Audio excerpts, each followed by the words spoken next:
Então, naquele tempo ali, quando eu recebi o diagnóstico, eu comecei a orar, eu mudei minha fisiologia, eu entendi que eu precisava estar fortalecido na minha mente. Eu não falava de espírito ali, mas eu sabia que tinha que orar. Eu costumo dizer, quando eu recebi esse exame, eu mostrei para... Eu nunca tinha visto meu pai chorar. Naquele dia eu vi meu pai chorar. Eu falei, Só que as pessoas se desesperam. E aí eu lembro que, naquele dia, meus pais começaram a ligar para algumas pessoas. Veio pessoas lá em casa falando, meu Deus, tá tudo acontecendo. Eu falei, gente, eu tô vivo? Tô aqui. Não me mata antes. Não me mata antes. Eu falei, calma, não vamos morrer antes do tiro. Falei, querido, vocês estão aí sim. Vocês estão me botando para baixo, não é assim? E daí você não vier porque você ainda não é pai. Porque depois, já falaram, porque o depois dia que você muda for pouco, pai... né, gente? Isso. O dia que você for pai, você vai entender, eu falo. Tá, então tá bom.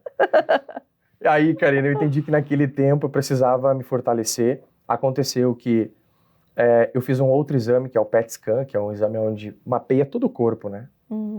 E se passaram alguns dias, veio o resultado, o nódulo que eu tinha no pulmão petrificou. E o que isso significa? Papai, Estagnou, ele não vai, ele... Quando petrifica é porque ele tipo, morreu. Morreu, tá lá dentro, não. Aí o médico olhou e falou, peraí, não, mas eu sei o que é isso. A ciência explica e... Que pode, né? Aí eu falei, tá bom. Você lembra da Mega Sena? Aí ele... Mesmo, você falou? Claro. Aí eu falei, você lembra da Mega Sena? Tá aqui a Mega Sena. Aí levo pra ele, levo pra minha dermatologista, ela também, eles ficam sem entender nada. E ali eu entendi que foi um milagre. Uau. Aí eu falei, opa, tem alguma coisa aí. Você orava por cura ou suas orações eram... Por cura. Por cura específica. Por cura. Porque o gatilho que eu lembrei foi lá quando eu tinha 9, 10 anos, que a minha irmã tinha sido curada. Eu falei, peraí, se funcionou lá, vai funcionar agora. Olha só. E sem saber, inconsciente, assim. E eu falo que Deus, Deus, ele faz da forma que ele quer, né? Então ele pega pessoas... Eu nunca, jamais falava dele, não vivia na palavra, mas eu entendi que eu precisava de um ser superior ali. Então tem pessoas que estão nos escutando e ouvindo, talvez elas estão nesse estágio. Eu falo, começa a conversar, só abre a boca. Só fala, eu preciso de ti. Essa é a oração mais poderosa. Começa a falar, começa a declarar, começa, sabe, a duvidar. Duvidar é muito importante, tá? Porque é aí que você abre a porta para o questionamento, para um diálogo, uma conversa. Você vê uma criança que tem tantas dúvidas, né, que quer, na realidade, aprender. No fim, são essas que mais aprendem. Por quê, papai? Por quê? Não, por isso, por isso, por isso. E algumas são teimosas, vai lá e coloca o dedinho na tomada, né? Então ela tem que aprender pela dor. E eu acredito que pela dor a gente também muda. Se é pelo amor, é pela dor. E começou esse processo, Karina, aonde depois que eu recebi essa cura, eu pensei o seguinte, as pessoas precisam acordar para a vida. Ali já vi o nome do livro, né? Naquela semana, eu vou no meu barbeiro, eu tinha passado por tudo isso, eu vou no meu barbeiro tava ruim. Eu falei, Flávio, o que tá acontecendo contigo? Ele falou, cara, eu tô ruim, tô com uma dor nas costas, eu não sei. Aí eu falei, irmão, vai no médico, vai ver o que tá acontecendo. E eu fazia a barba toda semana, então na semana seguinte eu vou lá, ele fala, Edu, cara, infelizmente eu tô aqui fazendo exame, não tô bem. Na terceira semana, ele vai me atender, ele tá super mal, assim, muito mal. E eu falo, cara, o que tá acontecendo? Ele falou, eu tô com pedra no rim, eu tenho que fazer outros exames, eu vou fazer outro exame hoje, ele faz o exame. Na semana seguinte eu volto, ele me mostra o exame. Pelo exame dele eu vi que ele tava com câncer. Né? Porque como eu sou uma pessoa assim, eu gosto de entender onde eu tô pisando. Então eu vou estudar, por mais que eu não tenha formação acadêmica em medicina, tem alguns conceitos que eu já ouvia lá dentro do hospital oncológico e daquilo que eu tinha passado. E eu vi um termo que dizia que ele tava com câncer. E eu não falei nada, eu falei, ó, cara, marca um exame tal. E ele fala, nossa, foi esse exame que o médico que eu fui pediu pra eu marcar. Eu ligo pro hospital, falo, ó, tem um amigo meu que precisa e tal. Ela falou, ó, Edu, só tem pra semana que vem um exame. Eu falo, Flávio, vai lá, faz o exame, vê o que tá acontecendo. Ele vai fazer o exame, cara. Na outra semana ele me liga assim, dizendo, Edu, eu não consigo nem sair da cama. Depressão. Não, ele já estava um estágio avançado do câncer que foi uma coisa assim que eu nunca vi, Karina, questão de semanas, assim. Nossa. Ele tinha 32 anos na época, saudável, e é interessante que eu recém tinha passado pelo processo, e ele estava naquela fase onde ele tinha recebido investimento para ter o negócio dele, ele estava separado da esposa, então ele fazia festa, ele bebia, cheio de amigos, ele só gostava de farra, e ele pedia conselho para mim e falava, irmão, se eu pudesse te dar um conselho, fala com a tua mulher.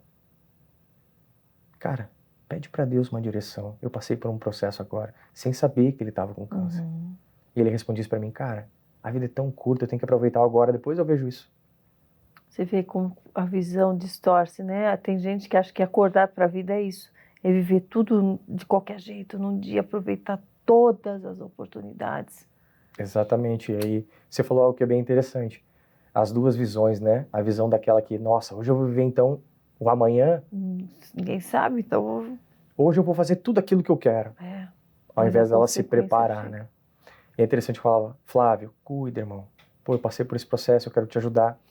E hoje, depois de 5 anos, eu lembro que o salmista fala, né? Senhor, ele pede, ensina-me a contar os meus dias para que eu tenha um coração sábio. Me ensina a contar os meus dias para que eu tenha um coração sábio. Ele está pedindo sabedoria para que ele viva de fato todo o dia. E não para que ele está chamando a morte. É porque ele quer ser sábio.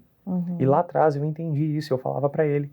Então ali, 1 mês e pouco depois, ele estava deitado numa cama de hospital, já estava em estado terminal.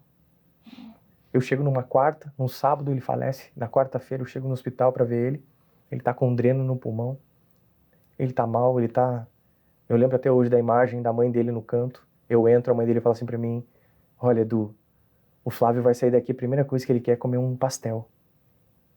Aí você pensa assim, nossa, o maior desejo dele quando sair daqui, sabe, você começa a dar um negócio na nossa cabeça, porque de fato você vê que o seu tempo aqui é limitado. Você vê que a gente de fato não sabe o nosso tempo. E eu olho para ele ele tava com um tubo de oxigênio, ele tira assim com um dreno no pulmão. É muito profundo isso, ele me olha e fala assim, irmão, eu queria ter tido mais tempo com a minha família. Eu queria poder ir na sorveteria com as minhas 2 filhas. E eu queria ter aceitado Jesus antes. A mãe dele me olha assim com os olhos cheios de lágrimas e fala assim, ele aceitou Jesus. Eu olho para ele e diz assim, irmão, é lindo o que eu tô vendo. Eu tô numa paz. Ai. E aí eu olho para ele, nisso entra o médico, me conhecia e fala assim, Edu, vem cá um pouquinho, quero te falar uma coisa. Eu não dou uma semana para ele. A gente tá fazendo quimioterapia paliativa só para que ele sofra menos, mas ele tá sofrendo cada vez mais, tá parando tudo. E eu preciso te falar isso, tá? Antes de você falar pros pais, se você que você tem intimidade. Aí eu chego, falo pros pais, depois de 3 dias ele falece, e ele não teve a oportunidade que muitos que estão aqui ouvindo têm. A primeira delas é aceitar Jesus. E eu fui estudar sobre isso e coloco no meu livro. Foi feita uma pesquisa de uma enfermeira americana, que ela diz os 5 principais arrependimentos no leito de morte. O primeiro é, eu queria ter vivido uma vida fiel a mim mesmo. E entre esses 5, eu adiciono um que eu vejo, que é, eu queria ter dito que eu te perdoo, que eu te amo. Então parece tão distante para algumas pessoas que estão aqui hoje. É por isso que eu falo, se você está com um desafio hoje no teu relacionamento com a tua família, teus pais estão vivos. Você que está vendo aqui, pega o seu celular, manda uma mensagem, diz que ama. Perdoa, eu não sei o que seu pai fez. Eu não sei o que sua mãe fez para você. Eu não sei, mas assim, sabe se você tem filhos? Porque a culpa é algo que não é de papai. E as pessoas, quando chegam no final da vida delas, Salomão fala que é melhor o final de todas as coisas do que o início. Então não importa como você chegou até aqui hoje, importa você estar ouvindo isso, tomar uma ação. E aí nesse processo, quando ele morre, eu fico mais encucado ainda com a vida. E começo a pegar frases da Bíblia, começo a colocar nos meus treinamentos, Começo a falar de Deus um pouquinho, mas sem entender, obviamente. Naquele mesmo ano, eu conheço a minha esposa, foi em setembro. A gente namorou 2 meses, casou. Eu falo quando é pra ser. Como vocês conheceram? Como foi? Foi através de um aluno meu, que era amigo dela. Então ele postou um story que tava comigo, ela me viu e falou, bonito. Aí ela começou a me seguir. Essa é a versão que eu conto, tá, Karina? Ela vai ver isso aqui, mas foi assim, ela começou a me seguir, aí eu fui seguir ela de volta, e aí depois de um tempo eu vi, nossa, que mulher linda. Eu falei, tem alguma coisa nela. E comecei a seguir ela de volta, a gente começou a conversar, começamos a sair, e eu falo que eu já tinha namorado um tempo antes, alguns anos ela também, só que eu tive a certeza depois que era ela, a gente casou logo em seguida. E fomos já morar junto. E aí entra 2020. 2020 é o ano da pandemia. Sim. Em março, eu faço aniversário dia 7 de março. Dia 14 de março, entre calamidade, o Brasil.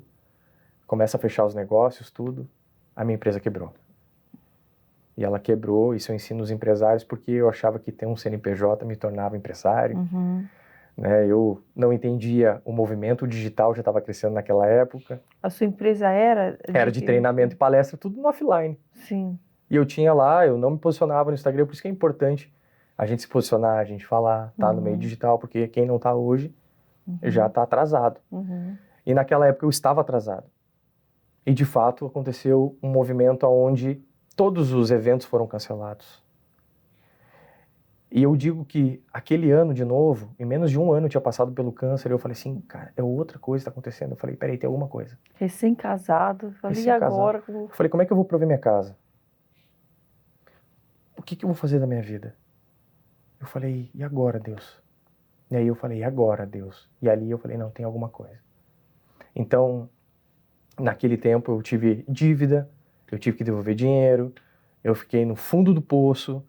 E eu falo uma coisa, Karina, que vai explodir a cabeça das pessoas. Por isso que a gente tem que entender. Eu tive contato com mulheres que elas lidavam melhor com o câncer do que com sobrepeso. Olha só. Eu conversei com algumas mulheres que lidavam melhor com a quimioterapia, de estar lá, de botar uma peruca, lidava muito melhor, uma mesma pessoa, do que ela engordar. Pra te ver como as pessoas elas têm visões diferentes do desafio delas. Nossa. Ali foi um outro aprendizado. Eu falei, peraí, eu tô sofrendo muito mais agora do que na época do câncer. Aí eu lembrei dela, a Silvia, eu lembrei dela. Eu falei assim, peraí, a visão que a gente tem de momentos da nossa vida diferente, como muda? Como muda? E aí esse processo onde eu fiquei ali no fundo do poço, eu disse assim, eu preciso fazer alguma coisa. Eu tive que pedir ajuda pros meus pais para ter onde morar. Isso, olha, eu digo que me doeu tanto. Me doeu tanto ter que pedir ajuda. A gente ia na casa deles todos os dias comer. Eles ajudaram financeiramente. Sabe, a minha esposa, na época, ela tinha o carro dela, ela vem de uma família humilde também. Ela vendeu o carro para me ajudar a pagar as dívidas. Agora não são dois, ela entendeu isso, muito usada por Deus. Só que naquele ano de 2020 eu falei, e agora, o que eu vou fazer?